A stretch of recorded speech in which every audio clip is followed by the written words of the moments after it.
नमस्कार। विधानसभा बजट सत्र का आज 11वां दिन है, जहां पर आज विपक्ष सरकार पर काफी हावी होती हुई नजर आई। आपको बता दें कि विपक्ष ने लगातार सदन में कई मुद्दों को उठाया। उनमें से सबसे पहले प्रश्नकाल के दौरान सबसे पहले कांग्रेस के विधायक ने धान उठाव के मामले को उन्होंने सदन में उठाया, जिसके जवाब में दयालदास बघेल ने कहा है कि इस पर जांच की जाएगी और बहुत ही जल्दी धान संग्रहण केंद्रों से धान को उठाया जाएगा।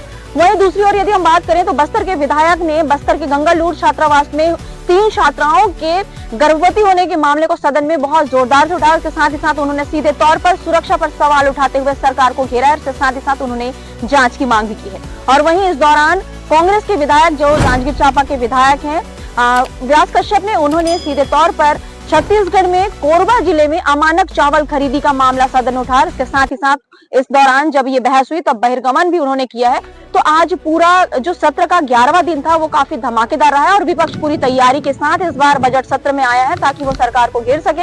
लेकिन अब फिलहाल देखना होगा कि आखिर विपक्ष कितना हावी हो पाता है सरकार पर, और सरकार भी उनके जवाब देने से पीछे नहीं हट रही है। इन तमाम मुद्दों को लेकर आवाज हिंद 24 के एडिटर इन चीफ पार्थजीत ने विधायकों से बात की। आइए देखते हैं क्या कुछ कहा है, आइए आप भी सुनिए। छत्तीसगढ़ विधानसभा बजट सेशन तो चल ही रहा है, इसमें काफी डिबेट चल रहा है। इसमें आज हमें मिल गया लॉबी में जांजगीर चांपा का जो विधायक है कश्यप जी, तो उन्होंने एक बहुत वाइटल क्वेश्चन उन्होंने रेज किया सदन में। धान खरीदी को लेकर जो काफी जो प्रॉब्लम हो रहा है, कुछ भ्रष्टाचार का भी इन्होंने आरोप लगाया। तो कश्यप जी, आज जो आपने जो वाइटल क्वेश्चन आपने सदन में उठाया, तो चावल खरीदी का क्या समस्या हो रहा है, क्या प्रॉब्लम, क्या भ्रष्टाचार? छत्तीसगढ़ के कोरबा जिला है, कोरबा जिला में नान विभाग है नागरिक आपूर्ति निगम, उनके द्वारा 40,040 क्विंटल की अमानक चावल क्रय करने की शिकायत प्राप्त हुई। शिकायत पर जांच कार्रवाई हुई और जांच कार्रवाई पर मात्र 8,000 क्विंटल को ही अमानक घोषित किया गया। और जब इसकी जांच कार्रवाई बैठी तो लीपापोती का काम हुआ। जो रायपुर से अधिकारी गए थे वो भी मिल गए और मिलने के बाद उस मामले के जो 40,000 था उसको 8,000 पे ले आए और कार्रवाई कहीं पे कुछ नहीं हुई।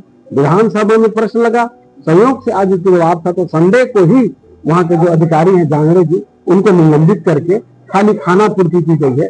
और मैंने मांग की है कि ये संगठित अपराध है। ये दूसरे के आईडी, अलग अलग जिले के आईडी और अलग अलग जिले से ऐसे चावल मंगाए गए जो कि अमानक स्तर थे। ये सांठ-गांठ राइस मिल और अधिकारियों की है, जो कि राइस मिल में जो ऐसे अमानक स्तर के चावल थे उसको जानबूझ करके खरीदी करके अपराध किया गया। इसलिए मैंने कहा इसके खिलाफ FIR नहीं चाहिए। FIR नहीं होगी तो मैं माननीय हमारे यहाँ के छत्तीसगढ़ हाईकोर्ट में PIL में दाखिल करूंगा और सदन इसी को लेकर आज बहिर्गमन किया। कश्यप जी, एक्चुअली छत्तीसगढ़ में तो चावल का जो बोर्ड बोला जाता है जब ऑल ओवर इंडिया में, तो इधर से काफी स्टेट में राशन का भी चावल जाता है।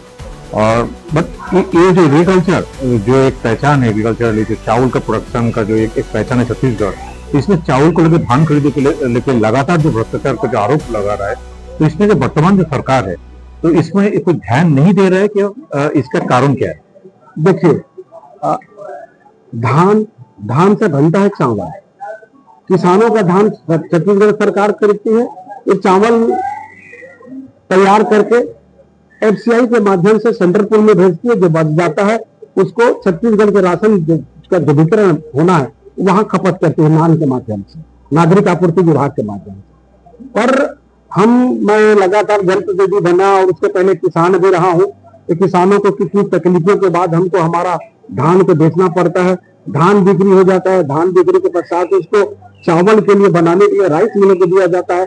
और पूरे प्रोसीजर में धान खरीदी से लेकर चावल उत्पादन करके उसको राशन के वितरण तक या सेंट्रल पुल तक भेजने के लिए जितनी व्यवस्थाएं हैं, अव्यवस्था को छोड़िए लगभग हजारों करोड़ रुपए का नुकसान छत्तीसगढ़ सरकार को वहन करना पड़ रहा है। ये निश्चित रूप से ये संगठित अपराध है, इसको रोक लगानी चाहिए। और गरीबी जनता का जो पैसा, छत्तीसगढ़ सरकार का जो पैसा है, जिनको इंफ्रास्ट्रक्चर में खर्च होना चाहिए, उस पर रोक लगाना बहुत आवश्यक है। अगर हम उसको ध्यान नहीं दे पाएंगे तो भविष्य में भी ये लगातार चलता रहेगा, जिससे सरकार को भी भारी नुकसान होगा और सरकार को नुकसान होगा तो निश्चित रूप से इसका भरपाई आम जनता से करना पड़ेगा। इसलिए यह विषय बहुत महत्वपूर्ण विषय है, धान खरीदी से लेकर चावल तक के विषय को लेकर।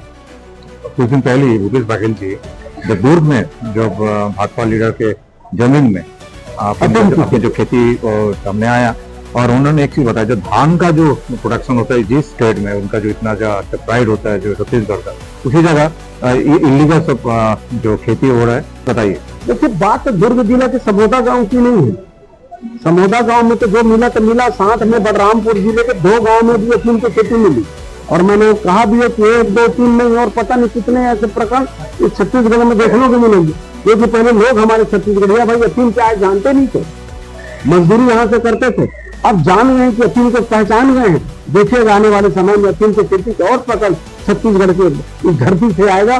और ये हो क्यों रहा है, और इसमें सब भारतीय जनता पार्टी के नेता की संलिप्तता, यानी कि सरकार के कोई मात्र कारण है कि सरकार के संरक्षण पे भारतीय जनता पार्टी के नेता ये काम करवा रहे हैं। ये अच्छी बात नहीं है। छत्तीसगढ़ धान का कटोरा है, इसको अफीम का कटोरा बनाने के लिए जो वर्तमान में भाजपा के जो नेता तथाकथित नेता कर रहे हैं ना, उचित बात नहीं। कहीं कहीं तो ऐसा लगता है कि भाजपा के पदाधिकारी के आड़ में ऐसे काम करके अगर हम धान लगाते हैं तो 60,000 पाते हैं, और अगर हम अफीम लगाएंगे तो हजारों करोड़ों रुपये पाएंगे। तो करोड़ों रुपये उनके लिए बेहतर है कि 1000 रुपये बेहतर है। पहले क्या होता है, उत्तर पंजाब एक शब्द पूरा देश में पता चला, अभी बोल रहे उत्तर छत्तीसगढ़। हाँ, बिल्कुल उस ओर ले जा रहे हैं।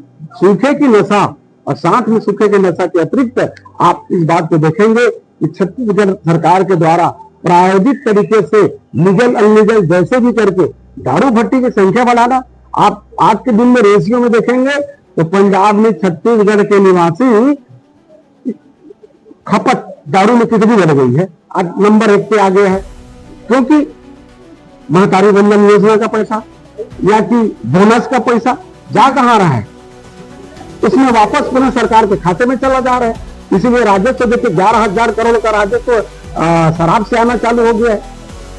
तो उम्मीद है जो अगला जो विधानसभा में आप मेजोरिटी में आएंगे और कांग्रेस सत्ता में आएंगे। देखिए, कांग्रेस सत्ता भी आएगी कि नहीं आएगी तो बात तो विषय है, परंतु ये भारतीय जनता पार्टी जाएगी ये बात तो तय है। भाजपा जाएगी तो कांग्रेस आएगी, और कांग्रेस आएगी तो इस बात को हम संज्ञान ले रहे हैं। आने वाले समय में इस सबको रोकेंगे, तब तो जाके पैसा रहेगा, फंड रहेगा, तभी तो जनता की सेवा कर पाएंगे। बहुत अच्छा लगा कसब जी से डिटेल से बात नहीं किया। बहुत ही अच्छा, इन्होंने बहुत ही अच्छा स्पोक्स पर्सन, बहुत ही अच्छा बोलते हैं और बहुत संगीन एक अराइज क्वेश्चन इन द सदन छत्तीसगढ़ विधानसभा। और उनके साथ बात करते करते और रिसेंटली दुर्ग क्षेत्रों में जो समोदा गांव में जो अफीम का खेती सामने आया, तो उसके लिए भी चर्चा हुआ कुछ। और ऐसे डिफरेंट प्रोग्राम करने के लिए आप जस्ट आवाज इन 24 न्यूज चैनल आपका चैनल। धन्यवाद, नमस्कार। ऐसे ही खबरें देखने के लिए आप हमारे चैनल को लाइक करें, सब्सक्राइब करें। हमारे चैनल का नाम है आवाज इन 24, तो आप हमारे चैनल को लाइक सब्सक्राइब जरूर करें। जय हिंद, जय भारत।